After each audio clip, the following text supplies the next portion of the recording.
All right, starting with 8 double kettlebell cleans. 1, 3,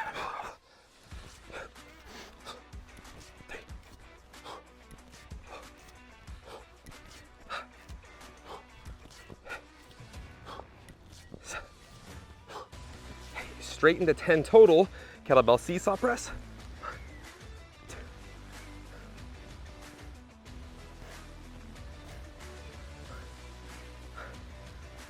Bringing both bells into the front rack position for 12 total kettlebell front rack lunges.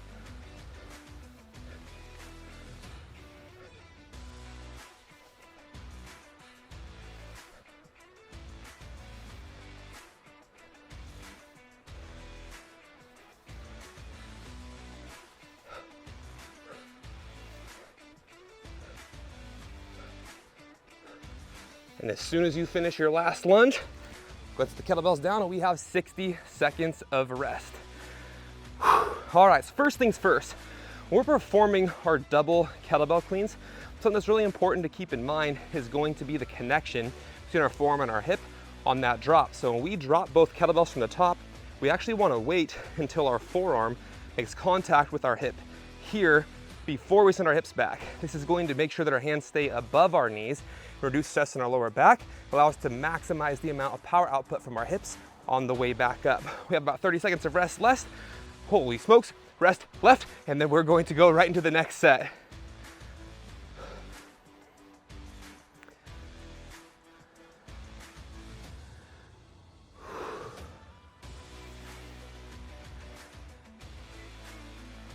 Starting in 10 seconds. 5, 4, 3, 2, 1, right into our kettlebell cleans. Going for 8.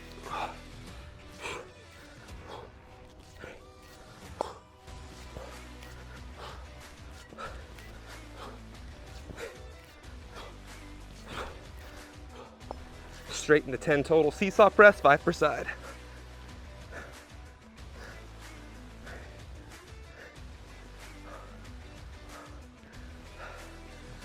Right into 12 double kettlebell front rack lunges, 6 per side.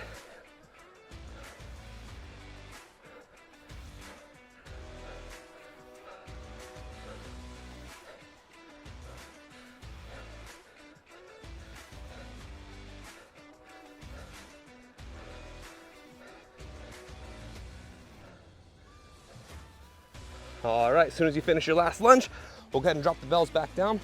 We'll rest for another 60 seconds, hit this next set. Really quick, one thing I want to touch on your seesaw press.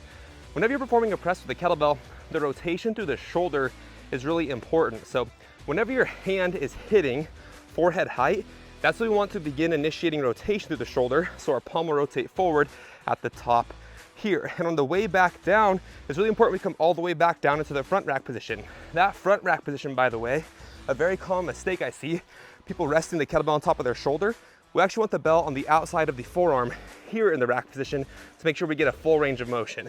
Have about 30 seconds of rest left, and then we'll get right into our next set. Halfway through part A of this thing. Just wait until part B. I have something fun in store for you. I'm already out of breath. That's a good sign. We have 5 seconds. 4, 3, 2, 1, 8 more double kettlebell cleans. Here we go.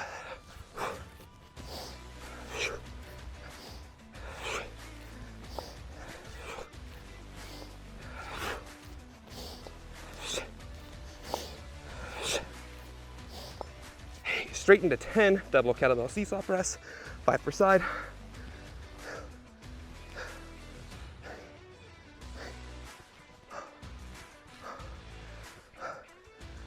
Straight into 12 double kettlebell front rack lunges, 6 per side.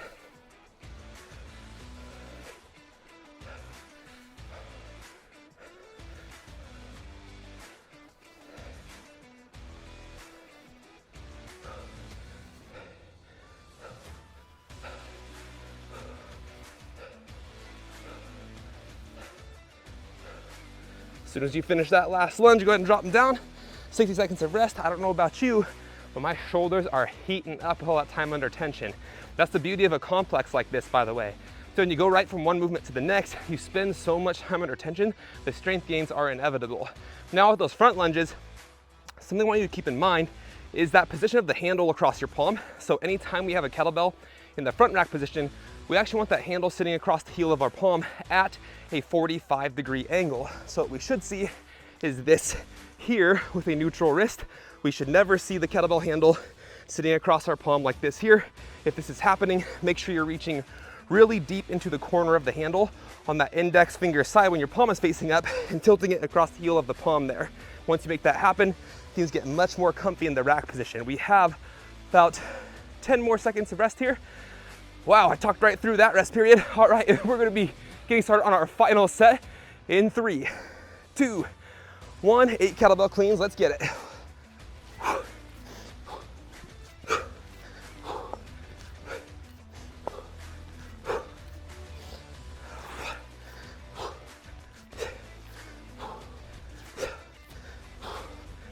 10 seesaw press.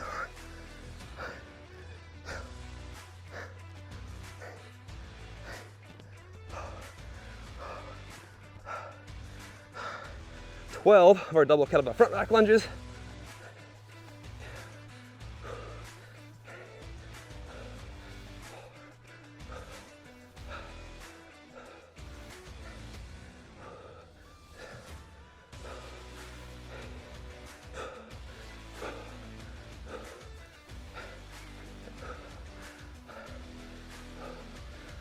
All right, so now we're gonna take another 60 seconds of rest here, and then we're going to go straight into our first Tabata. For our Tabata, we're going to perform a movement known as a hand-to-hand swing, so you'll only need 1 kettlebell for this particular exercise. With that said, we can set 1 kettlebell off to the side. Now, with that hand-to-hand swing, it's just what it sounds like. When we get to the top of our swing, we are going to transition hands. First time doing it seems a little scary. I promise you, I wouldn't make you do anything that was unsafe with a kettlebell. All we're going to do at the top is have our hand ready to go. And once we get here, we switch our hand, and it's almost like you are just transitioning here. Not like you're throwing the kettlebell. Just gonna bring it up, let go, other hand's there ready to catch, and you've got it. On the way back down, just like with our kettlebell clean, it's really important to make sure that as you come down, your forearm makes contact with your hip first before you send your hips back to make sure you're keeping your lower back safe. We never ever want to have our hand going below our knees. That said, just about talked right through the rest period again. We're starting in 10 seconds, 20 seconds of hand-to-hand swings, 10 seconds rest, 8 rounds. It's gonna get spicy, fam. 20 seconds.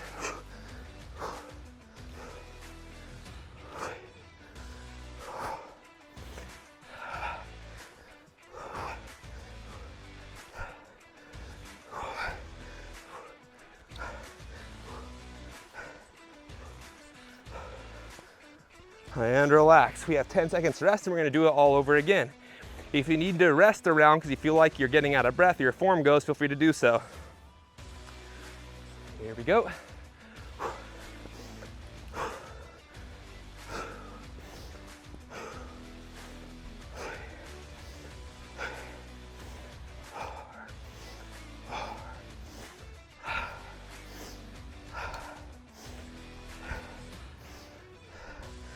All right, and relaxing. One thing that might be helpful for you, by the way, at the top of that swing is rotating your thumb up for the transition. Back into the next round. Thumb up at the top, thumb up at the top.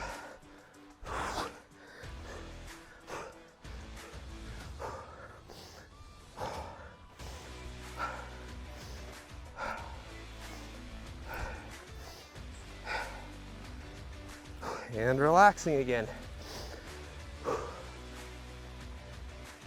Getting ready for the next round. Here we go. Make sure that forearm is making contact with the hip before you send your hips back.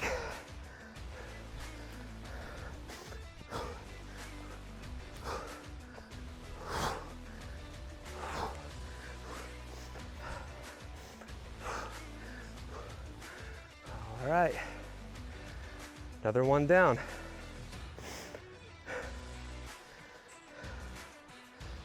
Back on it. We're on interval 5 of 8.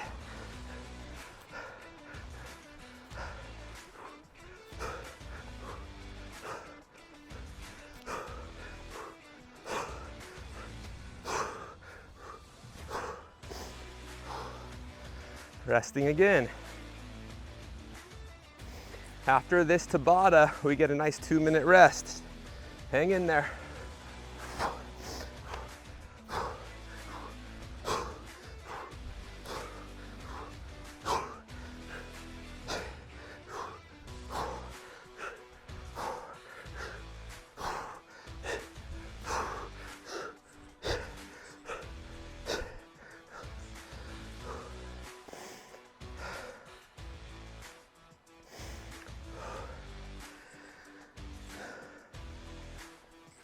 All right, interval number 7 of 8.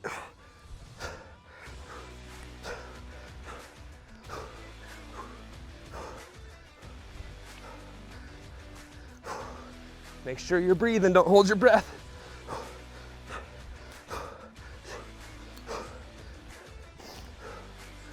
All right, have one more 20-second interval. Then we have a nice 2-minute rest period before we finish this thing up.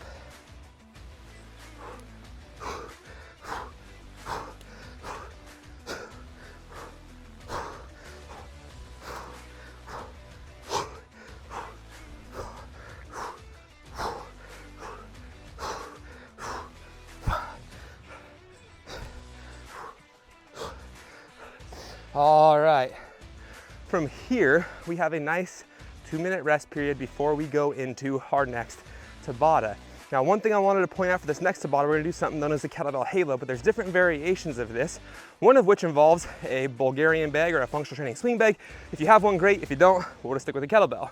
Whenever you're performing a kettlebell halo though, the first variation here is just going to be moving through your shoulders only. One of the most common mistakes that I see with the kettlebell halo is that people actually draw a halo around their head. So the name of the movement's a little bit deceiving. Rather than drawing a halo around your head, holding the kettlebell upside down here, like this, what we want to do is get a full range of motion through the shoulders. The way we do that, it's like we're dumping out a bucket of water over the shoulder, here, framing our face with our arms before transitioning behind our head. Once you transition behind your head here, elbows pointing up nice and high towards the sky, and we come back over towards the opposite shoulder here. So you can see it's a much bigger range of motion than going over the head with the halo, because the kettlebell ends up behind your neck like so.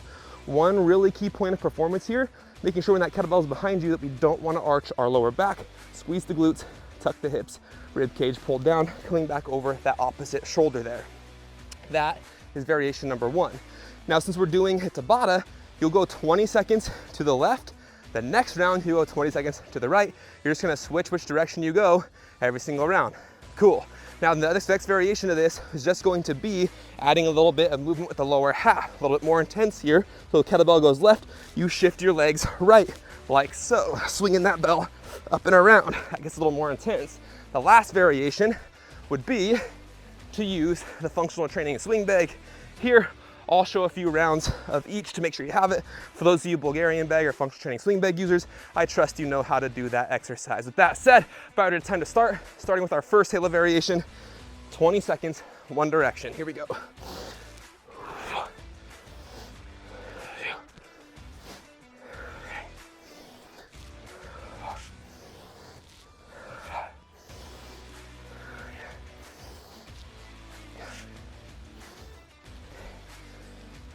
And relax.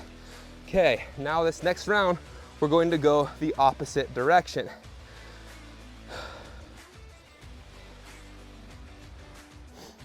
Here we go.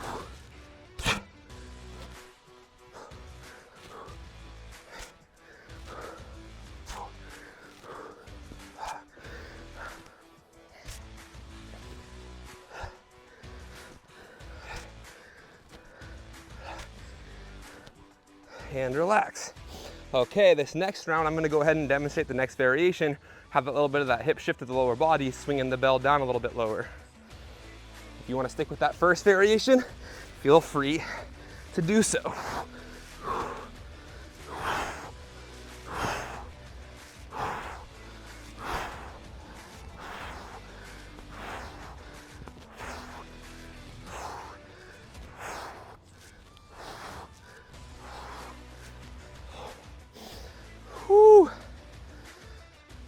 That second variation there gets a lot more musculature involved. It's pretty spicy. Next round, go in the opposite direction. Remember to switch sides.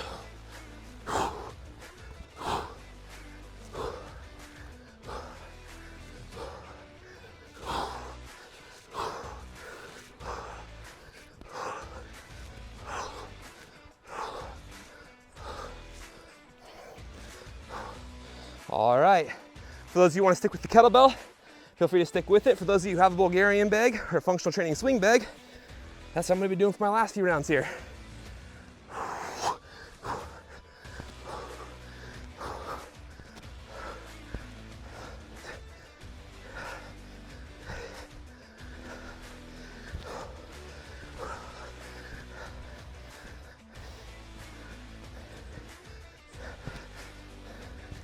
Okay, resting. Switching to the opposite side here. 5 seconds. Here we go.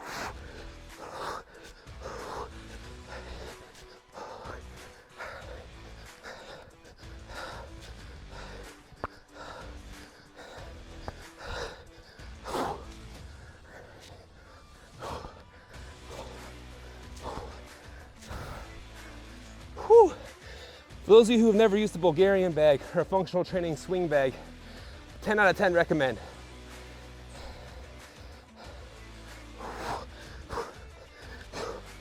Next round has begun.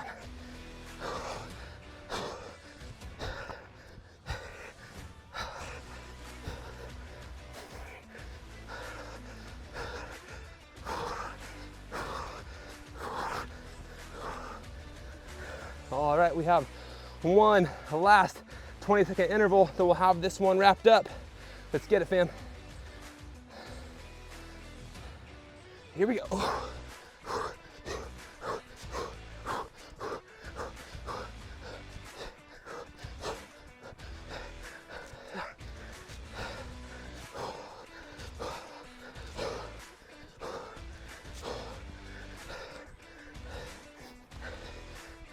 And just like that, we are all wrapped up. For those of you who join me on this one, I appreciate you doing so. And if you enjoyed the intensity of this workout, I would highly suggest checking out our Kettlebell Strength Collective. We're currently offering a free 7-day trial. You can get in there, check out the app. 3 days a week of full body kettlebell exercises, mobility focused warm-ups, and an exercise technique library. I can't even talk. Technique library that is packed with every single demo of every single exercise of what we offer inside the Kettlebell Strength Collective. If that sounds good to you, go ahead and click that button somewhere around here. I'm tired and out of breath. See you on the next one.